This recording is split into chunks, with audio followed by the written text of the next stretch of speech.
Ayan mga idol, sa mga pagpalang umaga naman po sa inyong lahat mula Luzon, Visayas at Mindanao.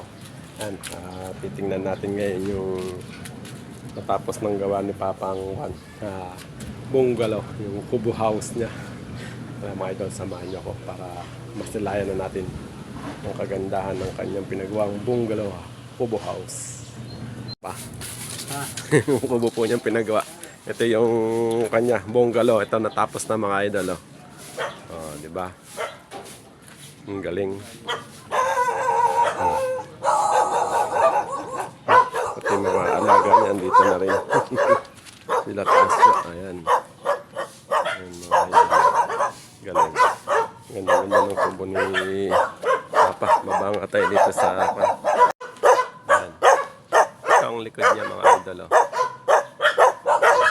Medyo maingay lang kasi yung mga aso. Ayan. Okay. Diba? Ganda-ganda. Pasokin naman natin ang loob. Ayan. Medyo kansa. Diba? Press na press dito ngayon. May electric fan pa siya. Ganda ba yung bintana niya? Yan. Pwede dyan lagyan ng double walling ng doon, plywood. Diba? Napakaganda. Ito ang bungalow ni Papa. Yung pintuan niya. Galing. Diba? Wow! May bago ka pang cabinet ngayon, Papa. Kala ko, rep. Ayan na, di ba? May division pa. Ito higaan niya. Lilipat pa lang, ayusin pa lang ganyan. Side niya, oh. Grabe, ganda. Ayan mga idol, ito na, kabuuan ng bahay ni Papa. Mga idol, natupad na pangarap ni Papa ang bungalow.